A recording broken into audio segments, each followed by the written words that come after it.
يرجون تجارة لن تبور. Bismillahirrahmanirrahim. Assalamualaikum warahmatullahi wabarakatuh. Alhamdulillahirabbil alamin. Wassalatu wassalamu ala asyrafil anbiya'i wal mursalin wa ala alihi wa ashabihi wa man tabi'ahum bi ihsanin ila yaumiddin. Amma ba'd. Rekan-rekan sekalian, alhamdulillah pada sore hari ini kita akhiri aktivitas yaitu dengan bermajelis ilmu, di mana pada sore hari ini kita akan melanjutkan kajian kita bulanan, yaitu dengan tema fikih kita atau ibadah keseharian kita, yang mana pada bulan yang lalu kita membahas terkait dengan kehalalan maupun keharaman dari makanan serta minuman kita. Maka pada kesempatan kali ini berlanjut ke adabu qadha'il hajah, yaitu adab. Berarti kalau adab itu kan bahasa kita etika. Ketika qadha'il hajah ini bentuk kinayah. Kinayah itu berarti bentuk lain kalau kita ya memperhalus antara BAK maupun BAB. Ya. Itu yang disebut dengan qadha al-hajah. Nah, Islam merupakan agama yang sempurna. Kita bisa dapati riwayat ketika ada salah seorang sahabat yang bernama Salman Al-Farisi. Salman itu putra dari wali kota Persia. Artinya bukan sembarangan ini. Ya, beliau anak yang dari basic orang yang punya sebetulnya. Tapi kemudian ketika berusaha mencari kebenaran, jadi Salman itu sampai sempat menjadi mulhid atau ateis, kemudian ketemu agama Nasara, kan orang Persia itu majusi, kemudian sampai masuk Islam dan di awal Islam pun jadi budak. Ya. Tetapi ketika mampu memerdekakan diri, kemudian ada pendeta yang bertanya, "Hei Salman, apakah nabimu itu mengajarkan seluruh perkara di dalam agama?" Dijawab oleh Salman, "Iya. Allamana Rasul sallallahu alaihi wasallam hattal khira'ah." Nabi kami, yaitu Nabi Muhammad sallallahu alaihi wasallam, itu mengajarkan segala perkara sampai masalah toilet. Ya. Atau dalam riwayat yang lain hattal khala, yaitu dalam masalah buang air. Dan ini tidak dimiliki oleh keyakinan maupun agama-agama lainnya. Maka nanti banyak hadis yang bunyinya itu khala. Ya, khala. Khala ini kalau bahasa kita sekarang kamar mandi, toilet, ataupun WC. Ya, tetapi khala secara bahasa Arab dulu itu adalah lapangan. Ya, karena jangan digambarkan hadis-hadis masalah toilet itu zaman Nabi seperti toilet kita kan nggak mungkin. Ya, maka khala zaman Nabi itu ya lapangan. Sepemandangan mata kita melihat, yang penting di situ ada tempat untuk menutupi sebagian dari aurat kita. Ya. Yang penting bisa nggak ketok lah aurat kita, bisa buat buang air kecil maupun buat buang air besar. Mungkin di balik batu atau di balik tanah yang gunduk, ngono Mas ya. Maka itu yang disebut dengan khala. Ya. Khala. Kolah mungkin ya. Bahasa kita jadi kolah ngono ya. Ya mbok mungkin saja ilmu gotak-gatik maduknya gitu ya. Nah, sekarang kita akan mulai adab yang pertama. Ini kita sarikan dalam kitab Bulughul Maram yang dikarang oleh Al-Hafidz Ibnu Hajar Al-Asqalani. Yang pertama adalah masalah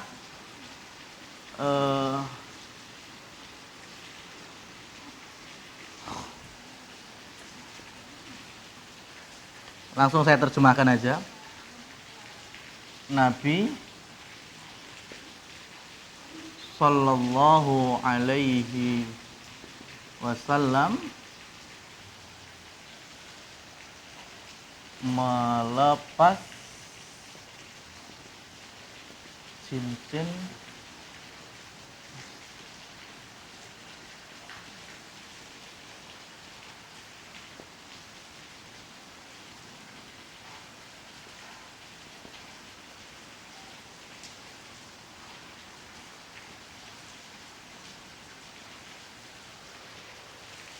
Jadi sebelum Rasulullah Shallallahu Alaihi Wasallam masuk kamar mandi atau khola di zaman beliau itu punya cincin dari perak, yang mana fungsi dari cincin beliau itu sekaligus buat stempel surat.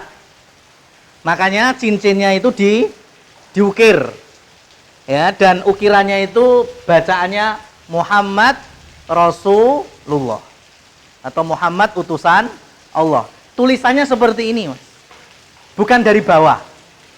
Ya. Bukan dari bawah. Kan biasanya karena Muhammad Rasulullah kan gini. Mop.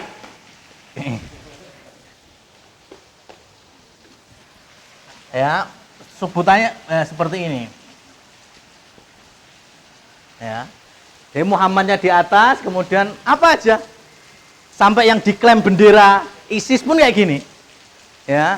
Dibilang Panji Rasulullah, tulisan stempelnya Rasul itu kayak gini.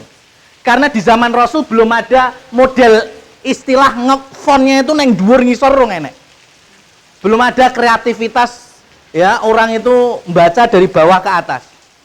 Orang kebanyakan orang nggak bisa baca. Ya, dan orang itu zaman itu masih betul-betul konvensional, jadi membaca dari atas ke bawah. Maka stempel beliau dari cincin yang bertuliskan Muhammad Rasulullah. Nah, ini beliau lepaskan setiap mau buang air. Baik itu buang air kecil maupun buang air besar. Mesti dilepas. Ya. Dan nanti selepas zaman Nabi Shallallahu Alaihi Wasallam, karena ini cincin bukan sembarang cincin, kan sekaligus punya makna untuk stempel. Maka selepas Nabi Muhammad siapa? Abu Bakar. Abu Bakar ganti yang makainya. Karena surat menyuratnya tetap stempelnya stempel Nabi. Penggantinya Abu Bakar siapa? Umar.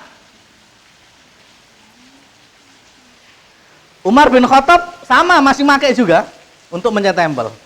Sampai di zaman berikutnya Utsman bin Affan.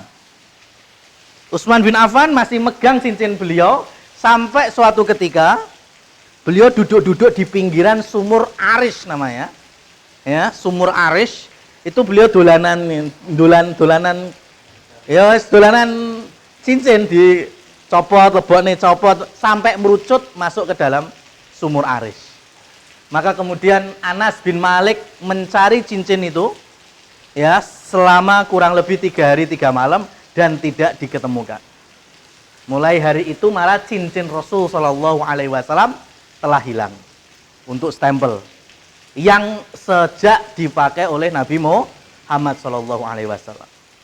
Maka yang ingin kami sampaikan, kalau hari ini masih ada yang menyebut, ya, di museum tertentu ada cincin Rasulullah, itu duplikat. Kalau dibilang itu cincin Rasul, jelas ngapusi. Ya, tapi kadang karek ngomong duplikat aja angel. Ya, biar wong tambah berkahi. Ya, seperti hanya mencium rambut Rasul Shallallahu Alaihi Wasallam yang panjangnya mungkin ya kurang lebih hampir 1 meter Mas Iqbal ya. Yang di YouTube itu loh, rambut Rasul tuh. Padahal dalam kitab Syama'il Muhammadiyah sepanjang-panjangnya Rasul rambutnya itu sebahu. Kira-kira rambut itu lek wis bar meninggal seiso modot ora to? Ya, enggak kan? Maka rambut sak mono dawane iki rambuté sapa terus? Ya. Semua. Tapi kalau nanti alasannya, lo itu rambutnya Rasul tuh khusus. Ya, enggak seperti rambut manusia yang lain. Mbok menawa bar beliau wafat seiso modot, wah ya kita angkat tangan. Yang jelas kalau itu dinisbatkan atau disandarkan kepada Rasul, maka ini dusta atas nama Rasul. Karena dalam kitab Syama'il Muhammadiyah Imam Tirmidzi itu sangat jelas rambut Rasul itu sebahu atau sepundak. Nah, kembali lagi, jadi Rasul Shallallahu Alaihi Wasallam melepaskan cincin beliau kalau mau masuk toilet. Kenapa? Karena alasannya ada ini. Ada lafaz Allah Subhanahu wa taala sebagai memuliakan ya kandungan dari lafaz ini. Berarti kalau yang ada Allahnya saja Rasul tinggalkan dulu di luar, apalagi yang lebih besar daripada itu. Mungkin kita ada yang pengen niru, mesen cincin perak, tapi namanya ngepasi ada namanya Abdul Tawab, Abdurrahman, ya, Abdurrahim, atau ada nama-nama Asmaul Husna Allah. Maka salah satu adabnya sebelum masuk toilet dilepas dulu. Ya. Apalagi ketika kita memakai apa yang kita kenakan yang lebih panjang daripada itu. Ya, ada lafaz-lafaz Al-Qur'an.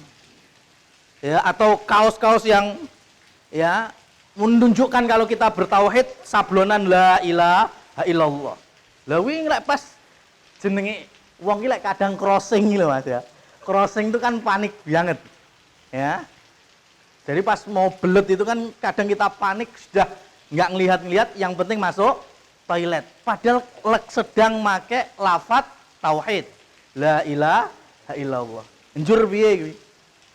Enggak semua dari kita nyuci kan di laundry. Enggak semua dari kita nyuci juga di mesin cuci. Terkadang nyuci masih manual di toilet juga. Nah, sekarang baju-baju yang ada lafaz-lafaz Allahnya, la ilaha illallah. Ya, hati-hati. Ini adab tertinggi kita yang paling mudah sebetulnya untuk memuliakan Allah Subhanahu wa taala. Ya, apa saja, Mas? Ya, kita harus menghormati Allah Subhanahu wa taala untuk tidak kita masukkan di tempat yang kotor, bahkan di tempat yang di situ ada najis. Ya. Untuk muslimat, ya, mbak-mbak juga biasanya kan tasnya itu kan betul-betul tas Doraemon kan. Artinya apa aja yang kita butuhkan ada di dalamnya. Biasanya gitu kalau cewek kan. Mas Iqbal punya gunting kuku enggak? Di rumah, itu tasnya mbaknya ini ada nggak gunting kuku? Itu lek muncul enek ya. Butuh apa? Boleh enek, ya kan? Ya memang ya, perempuan lebih primpen dalam hal ini. Maka terkadang muslimat itu di tasnya juga ada Quran, ya Quran. Maka ketika kita sedang membawa Al-Quran dan kita masuk toilet, maka yang paling aman kita tinggalkan tas di luar. Ini secara umumnya saya jelaskan dulu. Paham sampai sini? Kecuali kalau ada alasan, loh, lah nggak ada orang lain di luar. Saya taruh di luar ya mesti hilang, ya. Apalagi di negeri kita, yo lek neng daerah-daerah yang aman mungkin aman, atau mungkin di loker, ya, sudah dititipin dulu nggak masalah.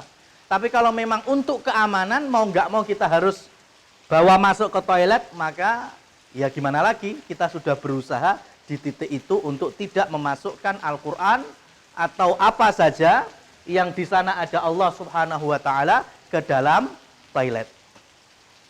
Turunan dari ini adalah ketika kita masih memiliki contohnya kaset, pita, atau CD murattal. Ya. Dulu kan salah satu oleh-oleh dari haji atau umroh itu kan sesudah sesurem sak pak gitu wes, masya Allah. Tapi kaset pita. Hari ini kan siapa yang mau ngeruak nih? Ya, nggak semua orang punya Walkman. Ya, tape yang masih ada kaset pitanya sudah ada flash disk, ada MMC, download gampang. Maka otomatis bisa bisa disimpulkan hari ini nih sudah termasuk barang rongsok. Ya kan? Mau nggak mau harus kita buang. Lah, sekarang bagaimana adab kita membuang kaset-kaset murotal ini? Jangan cuma di tempat sampah, Mas. Karena kita nggak menjamin, habis itu mungkin ada yang nginjak-nginjak. Maka dari sini ulama, ya, ada Syafi'iyah, di sini Imam Syafi'i. Kemudian yang berikutnya 3 imam yang lain. 3 imam yang lain berarti Imam Abu Hanifah, Imam Malik, Imam Ahmad itu dengan cara dipendam. Ini memang butuh usaha. Berarti kita gali dulu tanah ya yang kiranya cukup untuk ngubur kaset-kaset itu, kemudian diletakkan, diuruk. Itu yang paling aman.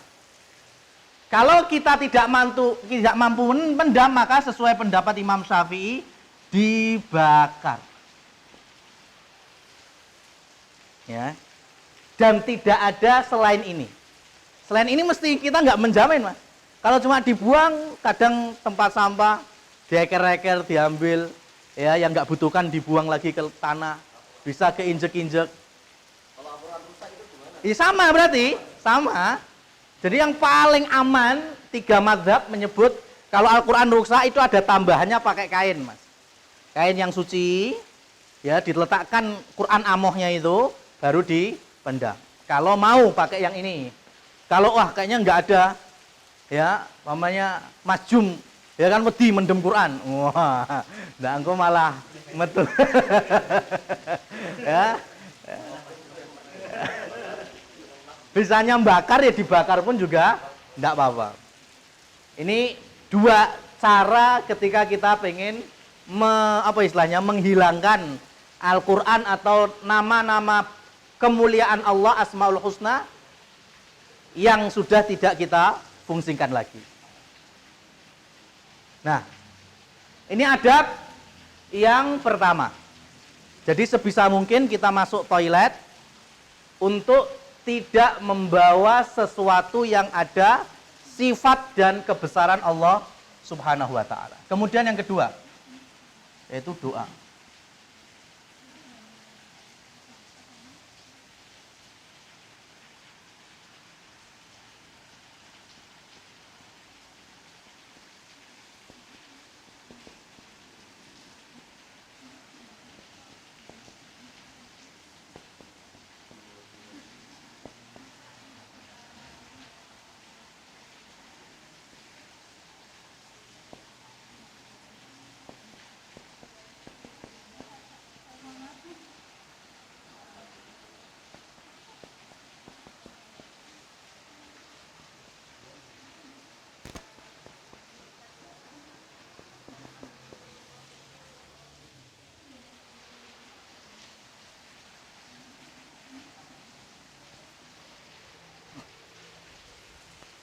Adab yang berikutnya yaitu kita berdoa.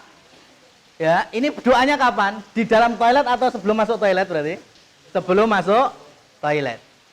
Doanya ya kita insya Allah semuanya hafal, cuma saya akan menambahkan jadi ada 2 penyebutan untuk ini.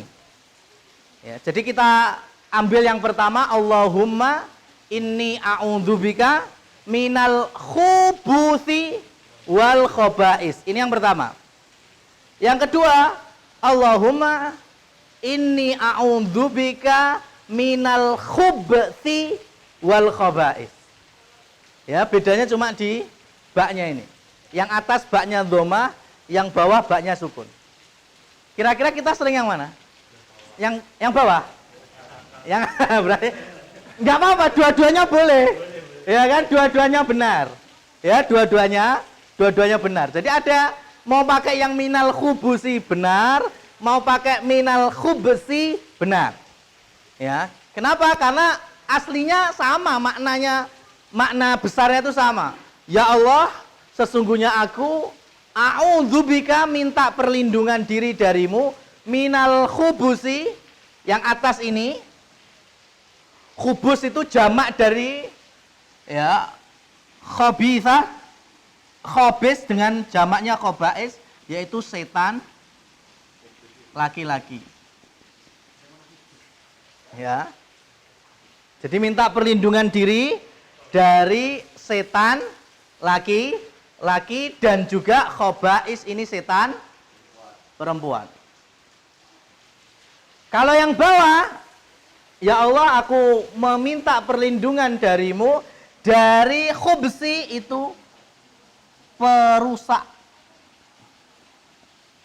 ya, yang merusak apa?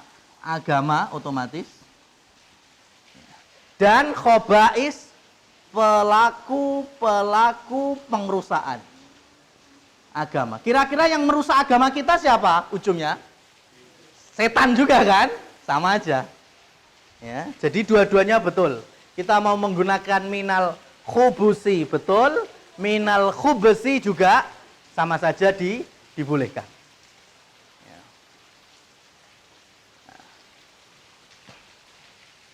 Artinya, kalau kita tadi sudah memahami bahwa toilet, kamar mandi, WC, ya, di zaman Rasul itu luas, ya, luas. Jadi jangan di-mindsetkan bahwa setan itu kan ada di dalam kamar mandi, ya kan? Berarti kalau kita masuk kamar mandi, yo setane kursak klutekan kuwi tok. Paham maksudnya? Ya, nggak seperti itu. Karena Rasul ada lapangan besar itu, ya, dan beliau berlindung diri dari setan-setan yang ada di situ.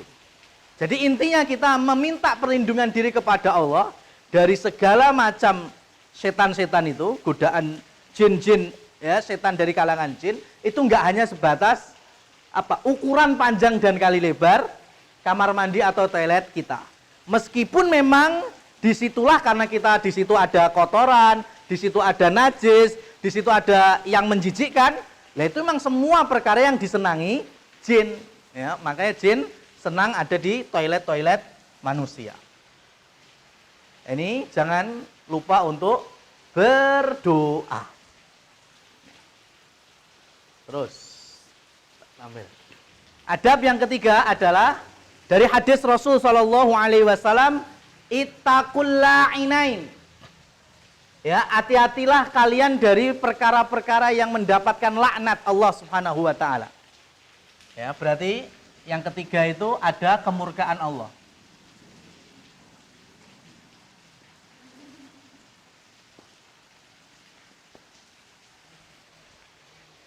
Di mana kemurkaan itu? Ketika orang buang air itu, ya, di tempat jalannya manusia, jalan manusia, dan tempat berteduh manusia.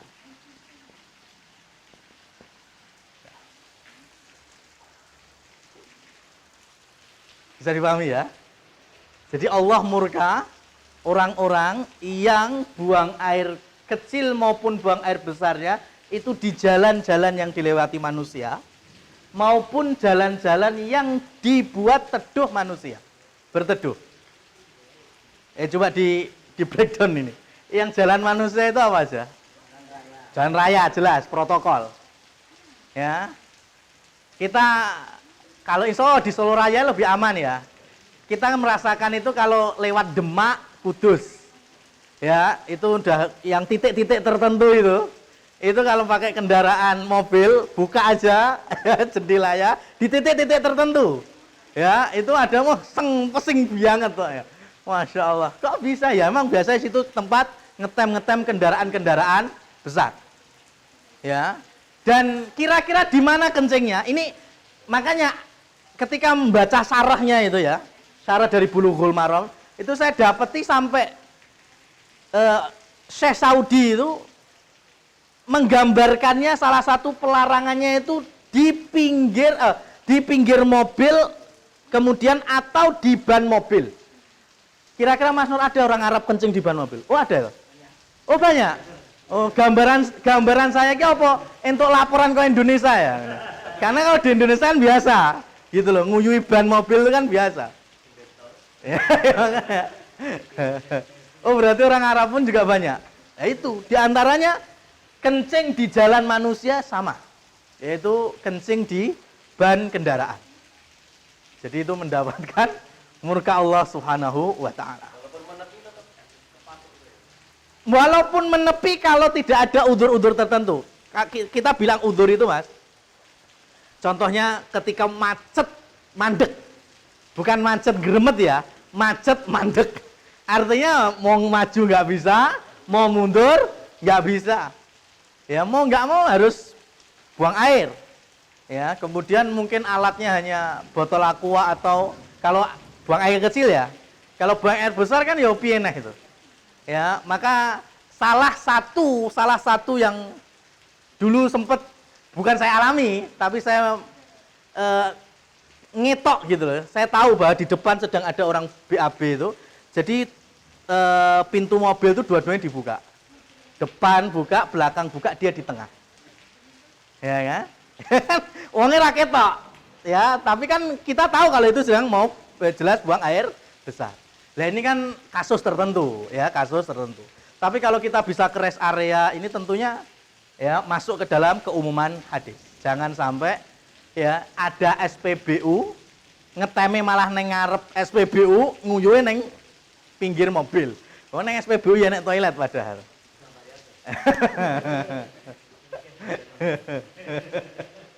Ini di jalan-jalan manusia, jalan protokol. Atau tempat berteduh manusia.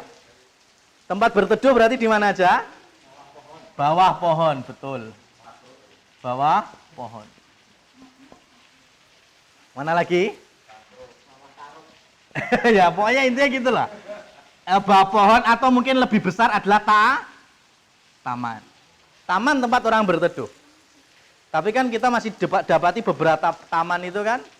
Iya makanya di situ ada titik-titik pesing gitu. Nah, itu orang-orang yang mendapatkan murka Allah Subhanahu wa taala. Nauzubillah min dzalik. Bahkan dalam riwayat Imam Abu Dawud itu ada tambahan bawah pohon yang musmirah, yaitu yang berbuah. Itu ada tambah khusus.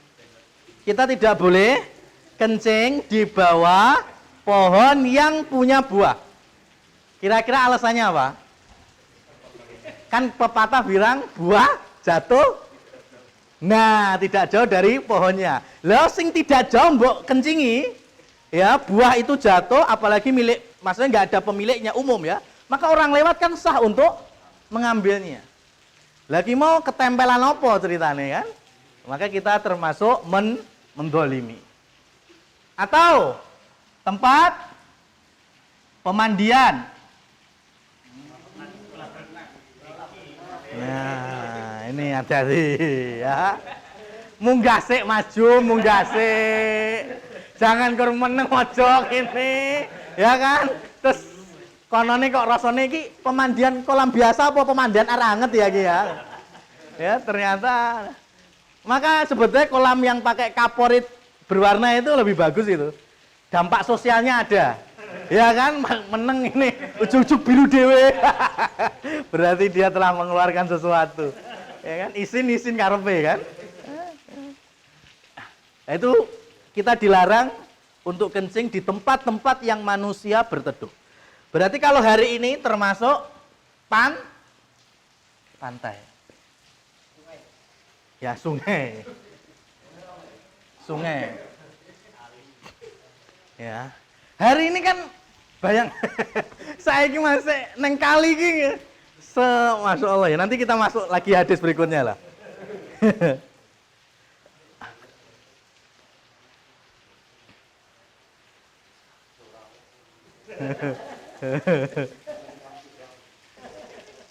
Ya di waduk kan ada toilet umumnya loh Mas. Ya di toilet umumnya itu lah.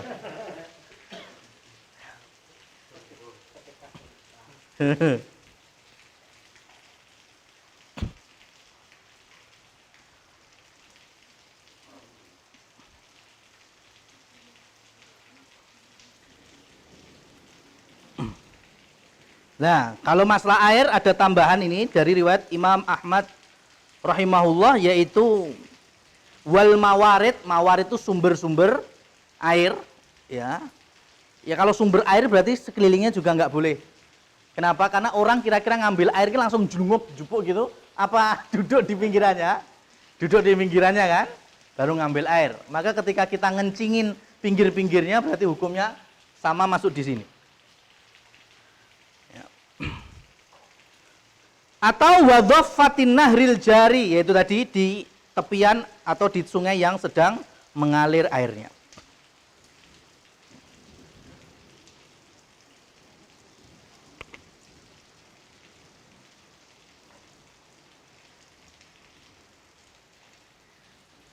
Berikutnya kita lanjutkan. Setelah doa.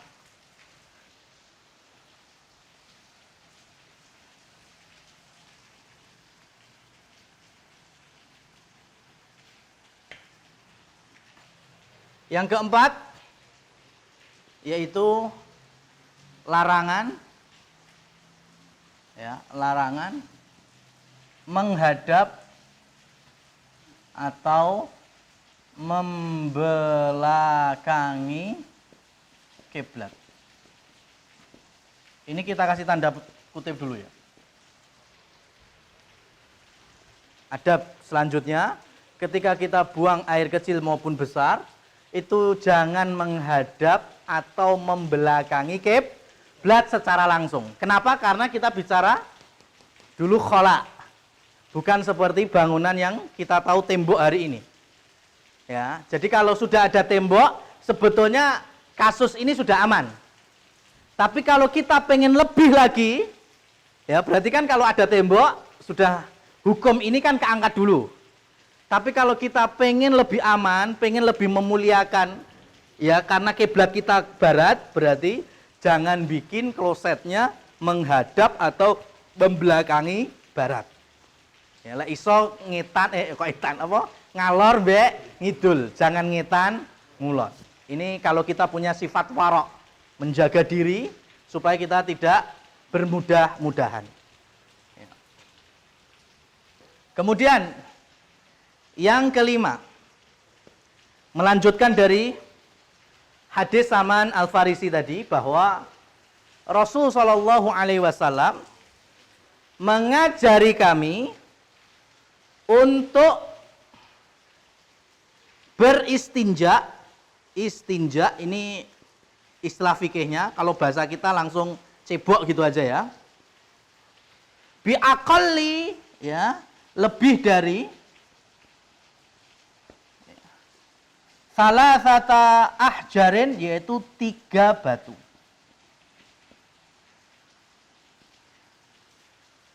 Wala yamusanna biyaminihi, tidak megang dengan tangan kanan. Wala yatanafas fil ina, kemudian minum, ya, minum bernapas.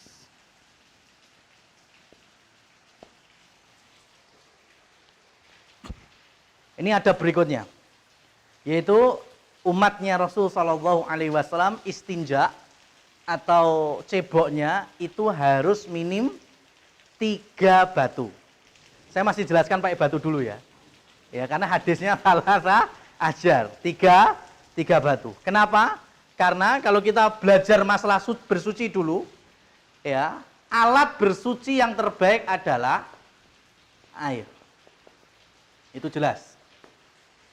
Tapi kan di zaman Rasul Shallallahu Alaihi Wasallam itu kan air gak melimpah seperti di kita. Ada air untuk masak, untuk minum, ya, untuk bersuci, ya, wudu, kemudian untuk bersuci cebok. Otomatis ini nggak bakal cukup, ya, nggak bakal cukup. Maka mana yang lebih dipentingkan itu yang digunakan. Akhirnya ceboknya nggak pakai air selagi masih ada batu. Ya, yang dilarang 2. Yang dilarang itu adalah tulang sama kotoran, atau bahasa kita kletong garing. Ya kan? Lah kan antara batu mbek kletong garing padha atose lek ning padang pasir. Ya kan? Jangan salah ambil. Ya kan? Nah, pakai batu itu yang paling bagus. Loh, saat lek pakai daun gimana? Boleh. Cuma kan zaman Nabi godongnya apa? Kaktus, malah nek rine medeni lho. Ayo gimana? Daun-daun kaktus berduri malah jadi melicet kabeh. Ya, jadi batu itu paling fungsional saat itu memang. Maka saya terangkan dulu bahwa istinja terbaik pakai apa? Air. Maka dalam pendapatnya Hambali, kalau mau pakai air plus batu itu bagus sekali. Ya, habis air kemudian batu itu bagus sekali. Ini saya nerangkan masih pakai batu dulu ya, karena hadisnya batu. Nah, oleh karena itu, kalau kita selesai kencing cebok, itu minimal berapa kali pakai batu? Ini saya nggak ngomong air ya. Kalau air udah selesai. Kalau nggak pakai air berarti pakai batu. Minimal 3 batu atau 3 kerikil. Ya, minim. Jangan sampai kurang dari 3 batu. Ya. Loh kalau 3 batu tapi kok reget, berarti tambah. Mau 4 batu, 5 batu, terserah. Arek sisan buka material. Ya, bebas itu ya. Nah, sekarang dari hadis ini kemudian muncul 2 pendapat besar. Pendapat yang pertama, karena bahasa hadisnya batu, maka juga harus gunakan batu. Ya, nggak boleh selain batu. Ini harus saya terangkan dulu karena ada pendapat kuat dalam perkara ini. Ya, seperti hanya pendapatnya Hanafiyah. Pendapat yang kedua, kan kita nilai fungsinya. Fungsi batu tadi untuk apa? Cebok. Selain menggunakan air. Berarti kan alat cebok selain batu, yang penting bisa kita fungsikan, berarti kan sama saja. Ya, maka dari sini kemudian kita ambil contoh yang lain. Apa kira-kira? Tisu. Ya, kenapa saya harus terangkan? Karena kan kebanyakan ya dari kita emang lagi-lagi kaum wanita muslimat. Ya. Maka ditakutkan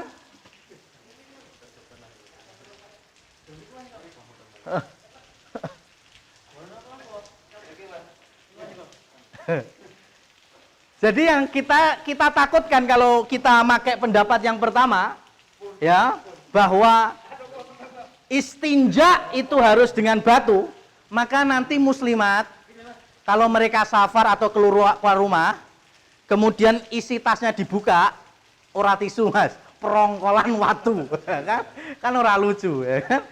Buat apa mbak watu nih? Buat istinja mas. Wah, medeni, ini STMD, ya kan? Makanya kemudian harus sesuai fungsinya. Kalau ternyata bisa gunakan tisu, maka tisu menggantikan batu.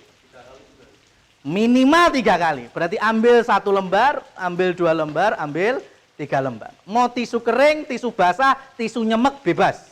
Ya, ya kan? Ya karena fungsinya. Mau dipadukan dengan air boleh. Ya, habis air kemudian pakai tisu juga nggak masalah. Nah ini istinja untuk lebih dari 3 batu. Kemudian wala yamassananna yaminahu. Jangan sampai megang ketika buang air itu nyekelnya pakai tangan kanan. Berarti kalau tangan kanan nggak boleh, yang dibolehkan megang pakai tangan kiri. Ini bagi laki-laki lebih khusus ya, pakai tangan kiri. Ya. Secara normal. Jangan tanya, oh, lelek sing kiwa lagi sakit gimana loh, ini gak usah tanyakan macam. Ya, itu kan poin-poin tertentu. Nah, ya. Dan minumlah, jangan minum sambil bernapas. Artinya kalau minum, jangan kemudian glek-glek tanpa ambil napas, atau minum sambil napas. Yang benar gimana? Minum, ambil napas, neguk lagi, ambil napas, neguk lagi. Bayangkan sekarang mas, pembahasan kita, pembahasan MCK, ujungnya kok seperti ini, ya, wallahu a'lam bishawab. Tapi inilah hikmah kesempurnaan Islam. Ya, terkadang kita nggak perlu tahu hikmahnya kita melakukan sebuah ketaatan dan perintah itu apa. Ya, karena belum tentu kita tahu hari ini. Meskipun Allah telah mengajarkannya 15 abad silam. Rasul menyampaikan Al-Quran sudah 15 abad silam. Ya, tapi ternyata hari ini baru terkuak mukjizatnya, kecanggihannya, yaitu shadaqallahul adzim. Ya, jadi nggak perlu kita nunggu harus ada Iya, hikmahnya kudu. Mamanya kita sholat, kita kan lakukan sholat. Tanya, lu manfaatnya sholat apa? Ya kan? Ya, menghilangkan kemungkaran dan fahisah mamanya. Buktinya awakmu wis dosa-dosa wae, ya kan? Oh ya wis enggak usah sholat aja. Kan enggak gitu. Ya kita tetap melaksanakan sholat. Ya, tetap melaksanakan sholat. Kita diminta puasa Ramadan, ya puasa kita. Ayo manfaatnya apa? Ya enggak tahu. Yang penting itu Pak Bro berpahala. Makanya kenapa Rasulullah Shallallahu Alaihi Wasallam ketika mengajarkan umatnya supaya berilmu ini, kan ayat pertama kan Iqra, ya kan? Iqra bismi rabbikal ladzi khalaq, bacalah. Ayat kedua Pak, khalaqal insana min 'alaq. Nanti buka terjemahan itu, terjemahan kita emang paling simpel. Allah menciptakan manusia dari titik. Dari apa? Segumpal darah, ya, segumpal daging. Itu translate Indonesianya. Padahal Rasul Shallallahu Alaihi Wasallam sedang menggambarkan sesuatu yang ulama tafsir itu bisa berhalaman-halaman. Bahas alak ini, Mas. Ya, alak itu kan ini paling ringkasnya tafsirnya disebut alak itu kan syai'un nyata alak, sesuatu yang gantung atau gemandul. Itu yang disebut dengan alak. Saya gambarkan lagi. Jadi ketika Allah Subhanahu wa taala berikan keistimewaan wanita itu dengan rahim, ya, maka di rahim itulah, di salah satu dinding rahim itulah Allah kemudian nemplekne janin. Ya. Allah nemplekne janin di situ. Dan janin itu sesuatu yang nempel atau gemandul itu akan semakin bertambah usia kehamilan, maka janin itu akan semakin membesar. Ya, semakin membesar, semakin lembung. Ya, maka ada binatang yang bahasa Arabnya alak. Apa itu? Pacet. Lintah. Lintah itu bahasa Arabnya juga alak. Ya, kalau kita lihat lintah itu nyedot getih itu kan. Itu semakin banyak yang disedot kan semakin besar, ngelembung. Janin itu juga seperti itu. Ya, awalnya nempel, kemudian semakin besar. Bahkan semakin jelas di situ ada konsumsi makanan dari ibunya yang kita lihat ya gurat-gurat darah itu. Ya Pak enggak? Dari mana kita bisa menyaksikan hari ini? Setelah ada mesin USG 4 dimensi. Ya, jadi kalau hari ini saya memahami tafsir alak gimana? Yo tak gawane mesin USG kuwi. No, kilo alak. Zaman sakmono Rasul piye jelas nih. Ya kan? Nggak ada kecanggihan. Maka Rasul simpel sekali, khalaqal insana min alaq.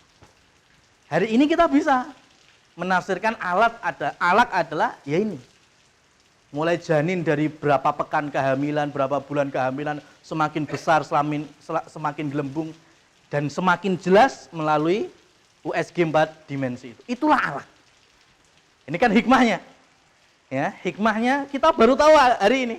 Meskipun Allah telah berfirman dan Rasul telah menyampaikan 15 abad silam. Maka terkait dengan apa? Istinja, kemudian kita buang air besar maupun buang air kecil, kemudian terkait dengan minum. Apa sambungannya? Ya hari ini kita belum tahu. Wallahu a'lam bishawab. Kita lanjutkan.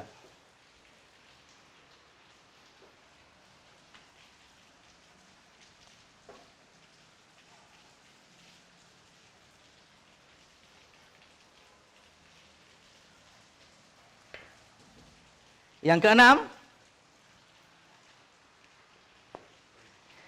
keenam, Rasulullah Shallallahu Alaihi Wasallam melarang jika ada rojulani, 2 orang sama-sama punya satu misi, satu tujuan, buang air tadi, ya, maka adabnya an yatawara bainahuma wala yatahaddatsa, supaya saling berjauhan.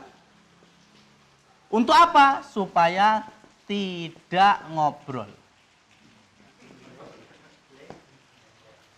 Nah, ini adab berikutnya. Ada berikutnya.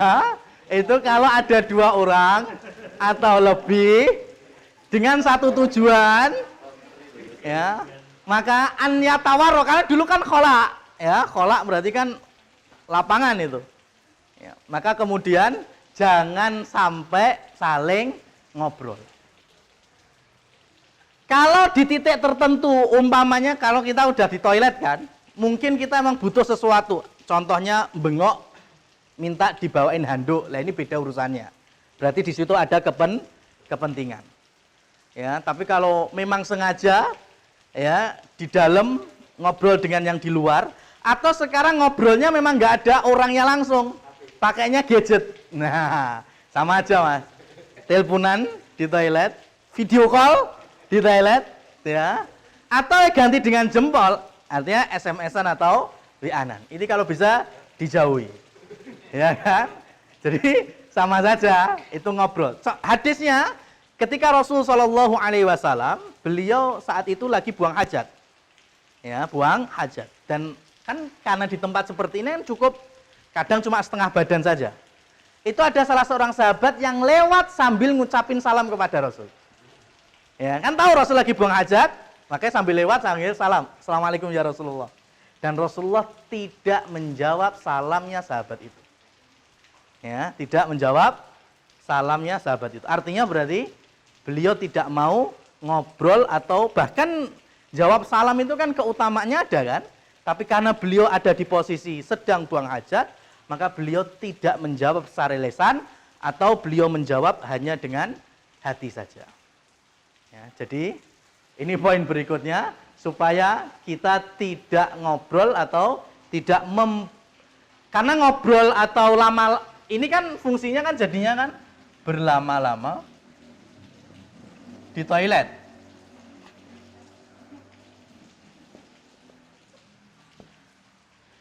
Coba kalau kita nggak bawa HP, ya kan, paling ya kita kan di toilet 5 menit paling selesai sudah. Tapi karena bawa HP itu sampai geringgingan ya lagi mentas kan gitu. Nah, maka ini adab yang selanjutnya supaya kita tidak berlama-lama di toilet. Kalau kita perhatikan, yang pertama bangun toilet itu muslimin. Ya kan? Yang pertama bangun toilet itu muslimin. Bahkan, dan ini nggak bisa dinafikan ya. Semua insya Allah tahu bahwa di daratan manapun ada, dulu istilahnya ada al-isbilah. Ya, di daratan Eropa pun masih ada bekas-bekasnya, cuma banyak yang dihancurkan. Kemudian juga biasanya didekatkan dengan al-jami' atau masjidul jami'. Masjid jami' itu masjid agung. Ya kan, masjid agung atau masjid yang memang berkumpul untuk sholat Jumat. Karena semenjak di masa Umar itu, Umar memerintahkan setiap suku itu harus punya masjid. Ya, biar sukunya itu sholat 5 waktunya deket. Karena memang perkampungan sesuai dengan suku. Tapi Umar memerintahkan kalau Jumatan nggak boleh di masjid-masjid suku, harus kumpul di Masjid Nabawi. Itulah kemudian dikenal dengan Masjid Jami'. Jami' itu kumpul. Maka nanti di masjid itu kan ada pendidikan. Ya, di masjid itu ada sekolah. Mulai dari paling bawah sampai paling atas. Maka kemudian dikenal dengan jami'ah. Ya, jami'ah itu kan universitas, kampus. Ya coba. Universitas itu bahasa Inggrisnya apa? University. University itu secara bahasa artinya apa, Mas? Kan secara istilah itu kan kampus, lembaga pendidikan. Secara bahasanya university apa? Kumpul kan? Ya, kesatuan, kumpul. Sama, jami' kan? Nggak bisa dinafikan memang. Itu sangat erat kaitannya dengan Arab, ya, bahasa Arab. Maka ketika muslimin membikin MCK atau toilet umum sekalipun, dibikin sesuai fungsinya, ya, artinya ya bersih-bersih, sederhana memang ya, karena memang sesuai fungsinya. Tapi kalau hari ini toilet dibikin ya senyaman mungkin malah. Ya, di toilet ada dapur, sudah ada toilet ada dapur belum? Mas Fadil pernah bikin toilet ada dapurnya enggak? Toilet include dapur gitu kan. Itu kan sudah nggak waras itu. Karena kebutuhan toilet ya kebutuhan kita di belakang secukupnya. Jangan sampai berlebihan. Maka semakin tambahnya bintang di kelas hotel, itu kan salah satu nilainya toilet. Toiletnya semakin bagus, semakin mewah, bisa mengangkat level kebintangan hotel. Ya, padahal kita itu diminta gendang cepet ke toilet. Ya, malah gimana bisa berlama-lama di toilet ini kan nggak nyambung. Ya. Nah, oleh karena itu dari sini Imam Ibnu Qayyim Al-Jauziyah itu beliau mengarang kitab yang bagus sekali, fenomenal kitabnya Al-Jawabul Kafi liman sa'ala 'anid dawa isyafi, atau biasa diringkas dengan kitab Ad-Da' wa Dawa. Itu beliau sampaikan bahwa di dalam Al-Qur'an itu ada 1000 tempat, baik itu potongan surat atau potongan ayat, yang akan mencocoki kehidupan ataupun peri kehidupan kita. Ya, contohnya sebetulnya kita ini butuh apa? Umpamanya kita butuh obat, butuh sembuh. Ya, sebetulnya kita baca Quran itu kan Quran penyembuh. Ya, apalagi kalau kita baca terus ngepasi ayat yang memang di situ ada mukjizat kesembuhan, maka dengan izin Allah pasti sembuh. Ya, sampai dalam hal kehidupan itu masalah contohnya gini, ayat di dalam surat An-Nisa itu ketika Rasul diperintahkan untuk ngetes anak-anak yang yatim, wabtalul yatama, menguji anak-anak yang yatim supaya mereka sudah bisa megang uang atau belum. Itu kan ayatnya hatta balaghun nikah. Ya, sampai mereka usia nikah. Ayatnya bunyinya gitu, nikah. Tapi nikah yang dimaksud bukan akan nikah. Nikah yang dimaksud bukan hubungan suami istri, bukan. Nikah itu tafsirnya semua ahli balik. Ya, balik. Artinya berarti anak itu bisa mulai dites megang duit ketika usia balik. Pertanyaannya kan medun meneh. Usia balik di zaman Rasul itu berapa? Ya, usia balik di zaman Rasul rata-rata 15 tahun. Makanya Rasul menikahkan Fatimah dengan Ali. Di dalam Syiar A'lamin Nubala disebutkan usia Fatimah saat itu 15 tahun punjul limang sasi. Ya kan? 15 tahun punjul limang sasi dinikahkan dengan Ali. Hari ini generasi adik-adik kita ini kira-kira balik usia berapa? SD sudah banyak balik. Secara fisik mereka sudah baik, tapi mental dan jiwa ikut balik enggak? Itu masalahnya. Berarti kan ada kematangan fisik sebelum kematangan mental atau akal. Artinya nggak seimbang. Ya, nggak seimbang, jonjing. Ya, jonjing. Dan itu sangat erat kaitannya dengan amal perbuatan manusia itu jelas. Maka di dalam kitab itu Imam Ibnu Qayyim menjelaskan, selagi kita putar lagi, jadi cara hidup kita seperti yang dituntun oleh Rasulullah, maka insya Allah fitrah tadi, yang harusnya anak itu balik fisik sama balik akal itu bareng, maka itu juga akan balik lagi. Maka kita pastikan besok di akhir zaman, ketika Al-Mahdi, ya, khalifah yang terakhir memimpin itu nanti kondisi masyarakat ya seperti di zaman Nabi memang. Ya baliknya ya usia-usia itu secara fisik, secara akal. Tapi kan hari ini enggak. Secara fisik lebih matang sebelum akalnya. Ya, jadi secara fisik sudah punya kemampuan-kemampuan, tapi secara mental belum. Nah ini salah satunya dikembalikan, di antaranya itu dengan adab. Balikkan adabnya, bagaimana makan, bagaimana minum. Ya, sampai di saat menafsirkan surat Al-A'raf ayat 31 itu, Allah berfirman, khudhu zinatakum inda kulli masjidin wa kulu washrabu wa la tusrifu. Kita diminta untuk memakai pakaian sebelum kita ke masjid, sebelum kita sholat. Ya, artinya pakai pakaian untuk bertemu dengan Allah kan nggak sembarang pakaian, berarti kan harus bersih, ya, rapi. Nah, kira-kira kita ini laki-laki khususnya ke masjid jamaah itu berapa kali? Standarnya kan 5 kali. Berarti kan kita pakai baju ke masjid berapa kali? 5 kali. Ya, 5 kali. Oleh karenanya, seperti ini tadi, bahas istinja, bahas masalah apa namanya, buang BAK, BAB, ujung-ujungnya masalah minum. Al-A'raf 31 itu sama. Ketika Allah sedang memerintahkan pakai baju, ujungnya adalah kulu wasrobu wala tusrifu. Makanlah, minumlah, tapi jangan berlebihan. Maka kemudian ada yang menukilkan ucapan beliau itu dalam kitab Al-Quran Syifa.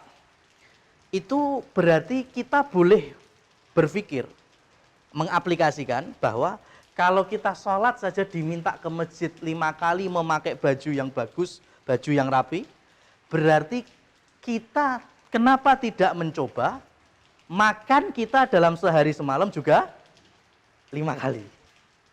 Ya, 5 kali. Cuma jangan digambar, Mas Jun, tolong jangan digambarkan setiap makan sego tumpeng, sego padang. Peng 5 ya kaya apa kuwi. Berarti kan ada ada PR di sana, masalah menu, porsi, ya, dan juga kualitas gizinya. Ya, maka nggak heran ketika di zaman-zaman Qarawiyyin atau yang sebelumnya, itu kan setiap masjid kaum muslimin biasa juga ada makanan-makanan. Dan 5 kali orang datang ke masjid, 5 kali itu bisa makan di masjid. Cuma kan nggak ada yang kelas-kelas berat itu. Jadi gambarannya, duhur teko nang masjid, di situ ada kurma. Asar datang ke masjid, di situ ada anggur atau kismis yang dikeringkan. Nanti maghrib atau isya ke masjid ada gandum. Ya, jadi ketemu 5 waktu sholat, itu ada 5 kali makan, tapi makanan yang itu tadi bukan makanan yang kayak kita ya melegendu terus gitu, enggak. Tapi yang punya nilai-nilai Masya Allah. Lah ini adab-adab yang seperti ini itu enggak sembarangan. Kenapa?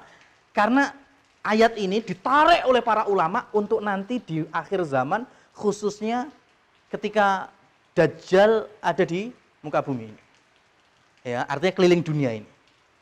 Ya kita nggak berharap ketemu di zamannya. Tapi kan kita punya kewajiban menelurkan ilmu itu ke generasi berikutnya. Karena sahabat tanya, "Ya Rasulullah, Dajjal itu keliling dunia berapa lama?" Rasul menjawab arba'in, 40. Ya, cuma riwayat kan ada yang 40 piro terus 40 dino, 40 minggu, 40 sasi, 40 tahun. Ya, ada riwayat yang kemudian Rasul lebih jelas arba'ina yauman, 40 hari. Tapi hari pertama seperti setahun. Lamanya itu, hari pertama seperti sepanjang 1 tahun. Hari yang kedua seakan-akan sebulan. Hari yang ketiga seakan-akan sepekan. Hari yang keempat, kelima sampai hari ke-40 seperti hari-hari kalian biasa. Maka kemudian sahabat cerdas, mereka tahu bukan di zamannya, tapi mereka paham kita, ya, gimana untuk generasi berikutnya. Sahabat bertanya, terus bagaimana sholat kami ya Rasul? Bayangkan hari pertama itu awan terus mas, subuhannya kapan, isyaannya kapan, ya kan? Maka Rasul menjawab, sholatlah sebagaimana kalian hari ini sholat. Berarti kan kita sudah diminta spelling itu. Berarti antara duhur asar pirang jam, antara maghrib isya berapa menit, kan kita bisa tahu kan? Mungkin jarak antara duhur asar 2 jam atau 3 jam, antara maghrib isya kurang lebih berapa, 40 menit, 50 menit, 1 jam. Maka besok ketika Dajjal keliling dunia itu, hari pertama kan awan terus itu, kalau dini setahun nih. Maka kapan kita mau sholat subuh? Sek padang, tetap subuhan. Kalau kita sudah menilai itu subuh, kita sholat subuh. Kalau itu sholat isya, meskipun belum peteng, kita tetap sholat isya. Ini masalah waktu sholat. Kira-kira metabolisme kita berubah enggak juga? Ayo, sedino kok setahun mas. Ya kan? Sehari seperti setahun.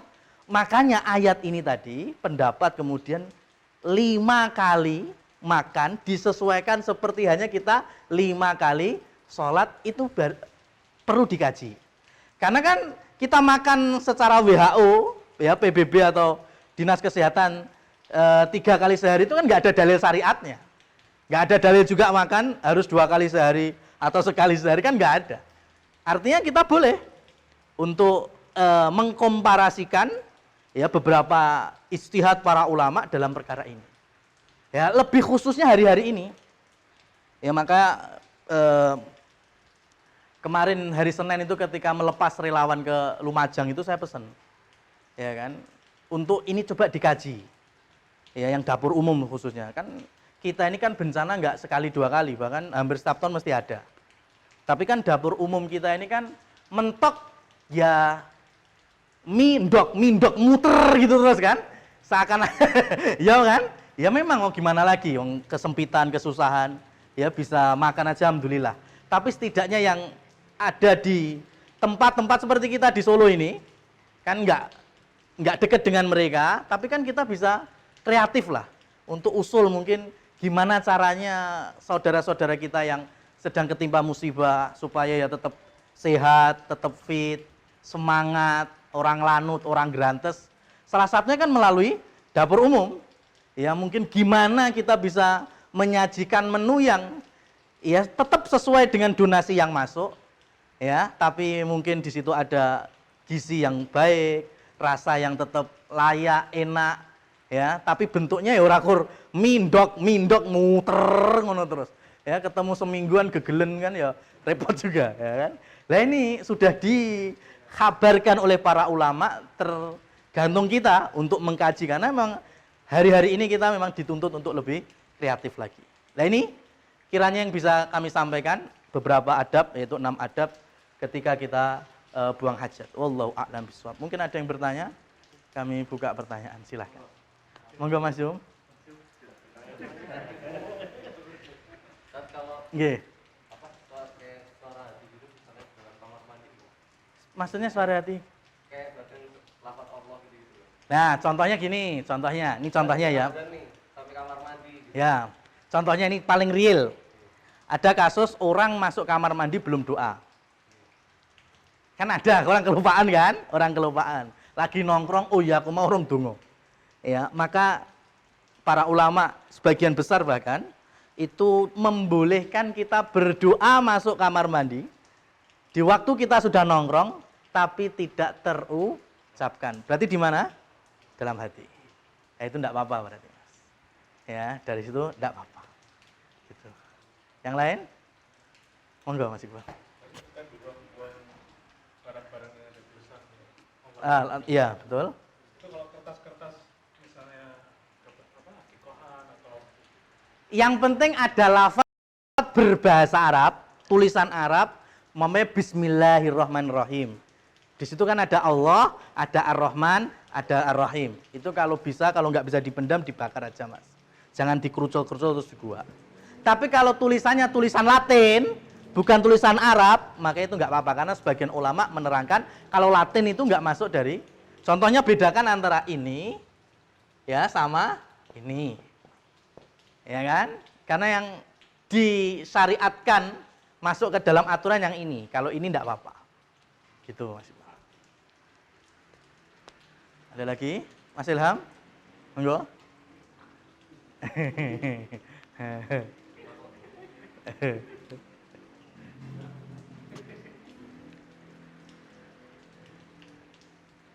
Sudah, kalau sudah ya kita tutup saja dengan doa kafaratul majelis. Semoga Allah berikan manfaat waktu kita dan ilmu kita. Subhanakallahumma wa bihamdika asyhadu an la ilaha illa anta astaghfiruka wa atubu ilaik. Wabillahi taufiq wal hidayah. Wassalamualaikum warahmatullahi wabarakatuh.